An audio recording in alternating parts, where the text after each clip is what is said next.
আপনি কি আমাশার রোগী?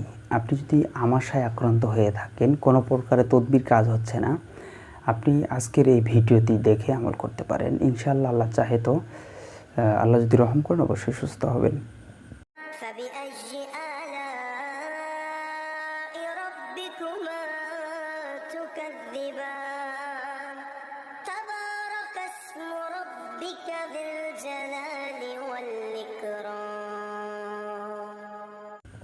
ইন্নাল হামদুলিল্লাহ ওয়াসসালাতু ওয়াসসালামু আলা রাসূলিল্লাহ। কাছে এবং দূরে, দেশে এবং দেশের বাইরে যারা যেখান থেকে জালালিয়াম টিভিতে যুক্ত হবেন, সকলকে জানাচ্ছি অনেক অনেক ভালোবাসা। ইতিমধ্যে আপনি যদি একজন নতুন সদস্য হয়ে থাকেন, আমাদের এই চ্যানেলটিতে অবশ্যই সাবস্ক্রাইব করবেন, আর নিত্য নতুন ভিডিও সকলের আগে পেতে অবশ্যই বেল আইকনে চাপ দিয়ে রাখবেন, কারণ প্রতিদিন এই ধরনের একটি করে ভিডিও নিয়ে আমি আপনাদের মাঝে উপস্থিত হয়ে থাকি। তো সেই সূত্রে আজকে একটি ভিডিও নিয়ে উপস্থিত হয়ে গেলাম আজকে আপনাদের মাঝে। অবশ্যই থাম্বনেল দেখে বুঝেছেন বিষয়টি হচ্ছে আমাশা। যদি আমাশার বিভিন্ন ট্রিটমেন্ট করে আপনি ফল পাচ্ছেন না, সর্বশেষ চিকিৎসা মনে করে আমার এই ভিডিওটি দেখে আমল করতে পারেন। আর যদি আপনি ভালো হন তো অবশ্যই আমার দাবি থাকবে ভিডিওটি বেশি করে শেয়ার করবেন, বন্ধুবান্ধবদের কাছে পৌঁছায় দিবেন এবং কমেন্ট করে জানিয়ে যাবেন যে আপনি উপকৃত হয়েছেন। তো প্রিয় দর্শক ও শ্রোতা, কথা না বাড়িয়ে আমরা আলোচনার দিকে যাব, এই জন্যে শুরু থেকে শেষ পর্যন্ত ভিডিওটি দেখবেন। আজকের ভিডিওতে যে মন্ত্রটি দিব, এই মন্ত্রটি অনলি 9 বার করতে হবে।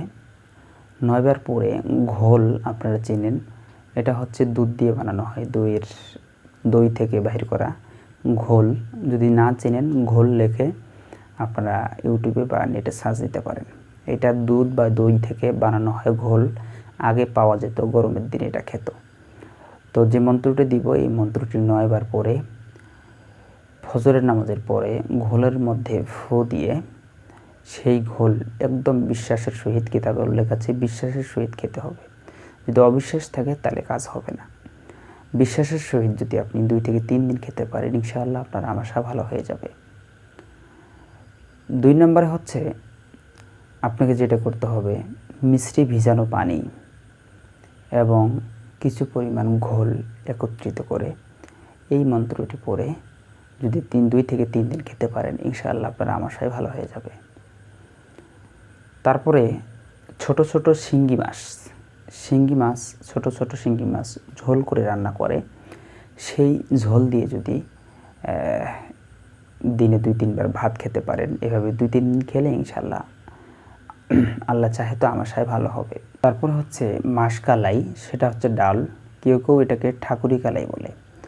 মাসকালাই ভিজানো পানি, কাতিলা ভিজানো পানি এবং তোকমা ভিজানো পানি, এই 3টা পানি একত্রিত করে যদি খালি পেটে খাওয়া যায়, সেক্ষেত্রেও আমাশা দ্রুত ভালো হয়ে যায়।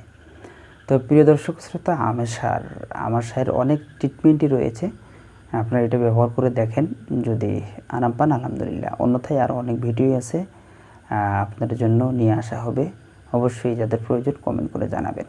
তো প্রিয় দর্শক শ্রোতা, যারা যেখানেই থাকেন সুস্থ থাকেন, সুন্দর থাকেন, সকলের সুস্থতা কামনা করে আজকে বিদায় নিচ্ছি। দেখা হবে অন্য কোনো ভিডিওতে।